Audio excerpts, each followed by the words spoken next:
मल्लाह, एक शिव भक्त और एक चोर। मैं आपको एक ऐसे योगी के बारे में बता रहा हूं जो उस जगह के काफी करीब रहे जहां मेरा जन्म हुआ था।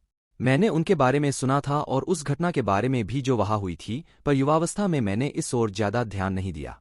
उसने मुझे काफी प्रेरित किया, पर मैंने उस समय इसे अधिक महत्व नहीं दिया। वर्तमान में नंजनगुड के नाम से प्रसिद्ध शहर की सीमा पर मैसूर से करीब 16 किलोमीटर दूर एक योगी रहते थे। उनका नाम था मल्लाह। वे किसी परंपरा से संबंध नहीं रखते थे और न ही उन्हें कोई पूजा पाठ की औपचारिक विधि ज्ञात थी, परंतु बचपन से ही जब भी वे अपनी आंखें बंद करते तो उन्हें शिव की तस्वीर दिखाई देती। शायद योगी शब्द उनके लिए काफी नहीं है। उनके जैसे लाखों हैं। वे शिव के कैदी हैं। उनके पास कोई विकल्प भी नहीं है। शायद मैं भी उन्हीं के जाल में फंसा हुआ हूं। हम उनकी तलाश नहीं करते। अभिमान के कारण शायद किसी की भी तलाश नहीं करते, पर उनके जाल में फंस अवश्य जाते हैं। शिव एक शिकारी थे।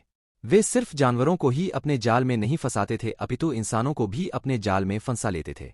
यह उन्हीं में से एक और था। मल्लाह शिव के सिवा और कुछ नहीं जानता था। उसने कोई विशेष कौशल भी अर्जित नहीं किया था और वह जंगली इंसान बन गया था। यह तो उसे कभी विचार ही नहीं आया कि किसी को भी रोककर उससे अपनी जरूरत के लिए कुछ भी छीन लेना गलत भी हो सकता है। तो वो ऐसा ही करता था और एक डाकू के रूप में प्रसिद्ध हो गया था। वह जंगल के उस रास्ते का नियमित डाकू बन गया जिसे लोग सामान्य तौर पर इस्तेमाल करते थे। वह रास्ता जहां वो राहदारी वसूलता था, उस जगह का नाम पड़ा कल्लान मुलाई, जिसका मतलब है चोर का कोना।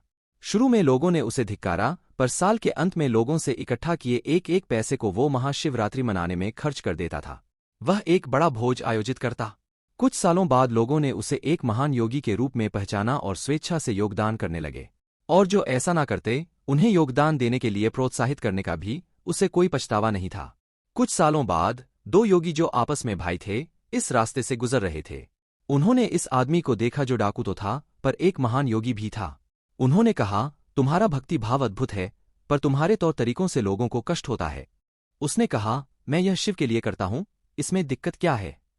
उन्होंने समझाया, अपने साथ अलग ले गए और कुछ पद्धतियों से गुजारा और उस स्थान का नाम कल्लान मुलाई से बदलकर मल्लान मुलाई रख दिया।